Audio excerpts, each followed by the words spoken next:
భయ్యా నాకు పెళ్లి కుదిరింది. భద్రం పెళ్ళా? వద్దురా భద్రం, పెళ్ళి వద్దురా.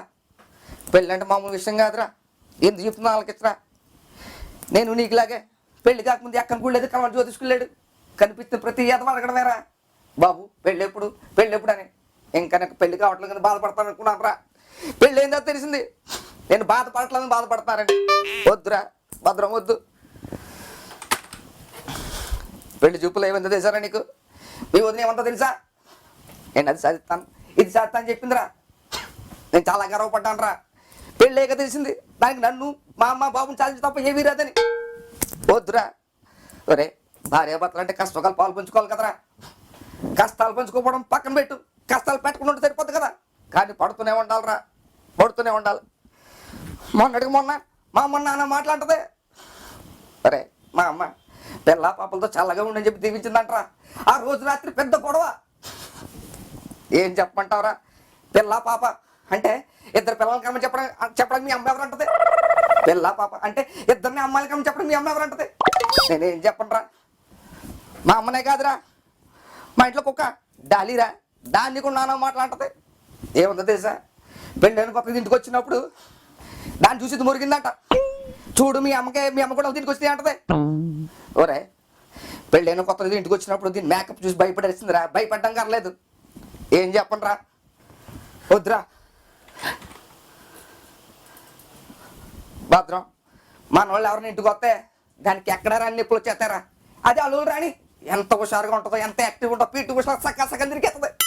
ఇదేం తేడారా? చుట్టాల ఇంట్లో ఎవరిని పెళ్ళి అయితే చాలరా పట్టు చీర కావాలంటది. ఎరా పెళ్ళి కూతురు కట్టుకుంటే సరిపోతా పట్టు చీర? పెళ్ళికి వెళ్ళి ప్రతిదీ కట్టుకోవాలి పట్టు చీర? ఇదేమైనా చీపుకోండి కచ్చిపా పట్టు చీరరా. తీరిపోతుంది ఇక్కడ. షాపింగ్ వెళ్తుంది, ఆఫర్ బాగుంటే చాలు 1+2 2+1 అని కొనేస్తుంది. అది అవసరమా అనవసరమా అని ఆలోచించదు. అన్ని కొన్ని రూమ్లో పాడేస్తుంది. చివరికి అదే రూమ్ రా స్టోర్ రూమ్ అయిపోతుంది. తీరిపోతుంది. నీకు అర్థం కావట్లేదు భద్రం. తెంగా నాకు వద్దురా. ఈడు ఒకడు మధ్యలో ఓరే మొన్న ఫోను అర్జెంటుగా రావాలి హాస్పిటల్కి వెళ్ళాలని. నేనేదో కంగారు పడిపోయి కింద మీద పడి ఇంటికి వెళ్తే డెర్మటాలజిస్ట్ని కలవాలంటారా? అదేరా స్కిన్ స్పెషలిస్టు ఇక్కడ ఓ పొక్కేసిందిరా. దానికి డాక్టర్ అంట. నేను అన్నాను కనిపించిన క్రీమ్లన్నీ కొన్ని రాసేస్తుంటే పొక్కులు రాకపోతే ఏమవుతాయి? రాయడం కానీ అయిపోతాయని చెప్పాను రా. దానికి పెద్ద గొడవ. నన్ను పట్టించుకోరు, నా ప్రాణం పోయినా పట్టించుకోరంటది. దాని ప్రాణం ఎక్కడ పోతురా? దాన్ని పెట్టే బాధ మన ప్రాణం పోవాలి. దానికి ఏమవ్వదు. వద్దే బాబు రాద్దంతో వద్దని చెప్పి హాస్పిటల్ తీసుకెళ్తే అక్కడ డాక్టర్ టార్చర్ వేసి కింద మీద చూసి 5 ఆయింట్మెంట్ రాసేట్రా ఒక పొక్కుకి. మళ్ళీ బయటకు వచ్చే ఉంటుంది తెలుసా? డాక్టర్ చాలా మంచి చూడట.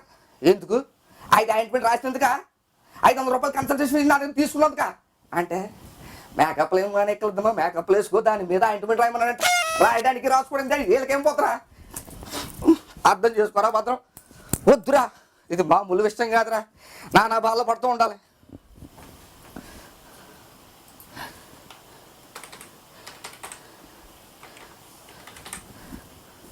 ఓరే మొన్న ఏమన్నా అంటే మందు తాగడం తప్పేట్రా? వారానికి ఒక రోజు తప్ప మందు తాగకూడదు అంటుంది. మందు తాగితే ఏమవుద్దురా?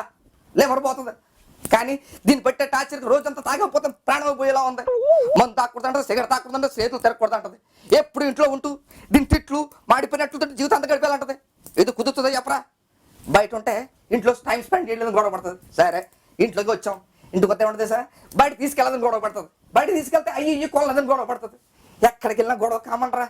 దాన్ని గొడవ పడడం హాబీ, దాంతో మాటలు పడడం నాకు హాబీ. ఇలా అయిపోతారా జీవితం అంటారా? వద్దురా. ఈ కష్టాలన్నీ పడడం అలవాటు లేక మా అమ్మగారు చెప్పుకుందాను మొన్న వెళ్ళాను రా. ఏమైందో తెలుసా? ఆయన చెప్పిన తర్వాత ఆయన అంటాడు, అల్లుడు గారు నేను రోజు గంట మెడిటేషన్ చేస్తాను, గంట యోగా చేస్తాను, అయినా సరే నాకు హై బీపీ లో షుగర్ వచ్చి దీనికి కారణం తెలుసా? నాకు కంగారు వచ్చింది, నేనేం చేయనండి. ఎంత రావడానికి కన్నా మీ అత్తగారు అంటాడు. ఓహో నాకు అనిపించింది అప్పుడు దీనికి అమ్మ బోల్కి వచ్చినాయి. నేను అదృష్టం పొందుతున్నట్రా. నా అదృష్టం మండిపోయింది. ఏ అని అడిగితే మీకేమైనా కష్టాలతో చెప్పుకోండి నేను ఉన్నాను, నాకు కానీ కష్టాలు చెప్పుకోవడానికి ఎవరు ఉన్నారు? మా మామగారు ఎప్పుడో పోయాడు, మా అత్తగారు దైవాలు అంటాడు. ఓ అమ్మ ఫ్యామిలీలో ఉన్నాయన్నమాట. అంతా ఓదార్పు కోసం వెళ్తే చివరికి ఓదార్చి వచ్చాను రా. అది రా జీవితం. ఎక్కడ దీనికి తోడు అనుమానం. ఎరా మనం ఏమైనా అడుగులా అమితాబ్ బచ్చనా, అందులో ఏమైనా అరుణ్ సోమ కాదు కదా. అయినా సరే దీనికి అనుమానం. మన ఫేస్ చూసావు కదరా, మన కలర్ ఏంటి, మన వేసుకు షర్ట్ ఏంటి, కలర్ఫుల్ షర్ట్ వేయకూడదు అంటది.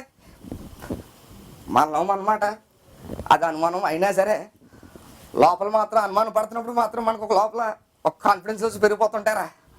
మనకు కూడా నిజంగా ఒక అమ్మాయి ప్రేమిస్తే ఎలా ఉంటుందని అది పక్క పెట్టు. ఏంట్రా ఎంత సీరియస్గా చెప్తుంటే నువ్వు ఎస్ఎంఎస్ కొట్టుకుంటున్నావు? ఇప్పుడు అలాగే ఉంటుందిరా. గంట గంటగా ఫోన్ రాకపోతే ప్రాణం పోతుంటుంటుంది. ఫోను పెళ్ళైన తర్వాత ఫోన్తో ప్రాణం పోతున్నట్టు ఉంటుంది. చూసావు కదా ఇదే. హలో ఎక్కడే ఉన్నానమ్మా, గంట గంటకి విన్నాము వెళ్ళడానికి. నేను పిఎంనా ఒకే లొకేషన్ ఆఫీస్లోనే ఉన్నాను. ఇడ్లీనోక అమ్మా ఇవన్నీ చెప్తే నేను రాసుకుని ఏం చేసుకున్నాము లిస్టులోని. ఇవన్నీ ఎస్ఎంఎస్లో పంపించు. ఉంటాను వచ్చేస్తాను. చూసావు కదరా ఇప్పుడు నీకు వస్తుంటాయి ఏమని I love you I miss you అని వస్తాయిరా కామనే. పెళ్ళైన చూసావు కదా ఏమొస్తాయో సామాన్ లిస్ట్ వస్తుంది. రోజు ఇంటికి వెళ్ళేటప్పుడు ఎన్ని తీసుకుంటే వెళ్ళాలి. నీ జీవితంలో అయిపోద్దంటే షాప్లో డెలివరీ బాయ్లో అయిపోద్ది. ఎందుకు చెప్తున్నావు ఆలకించరా భద్రం, వద్దురా. నువ్వు తెంగన్నా కొడుకురా. దీంట్లో ఏంటంటే నీకు నాకు మన అందరికీ పెళ్ళి పడదరా. మన అమాయకులు మన తెంగన్నా కొడుకులకి ఏమో లపాకిలు తుపాకులు లాంటి పిల్లలు వస్తారు. అదే కేట్ నా కొడుకులకి సావిత్రులు సౌందర్యులు పిల్లలు వస్తారు. ఏవైనా అంటే మ్యారేజెస్ అడ్మిట్ ఏవైనా అంటారు. ఏవెన్ కాదురా ఓవెన్ మండిపోతుంది ఇక్కడ. వద్దురా ఒరే ఇంత చెప్తున్నా సరే వినట్లేదంటే నీ కర్మ, నేనేమి చేయలేను. ఇప్పుడు వెళ్ళిపోతావు మళ్ళీ వస్తావు అన్నా అని.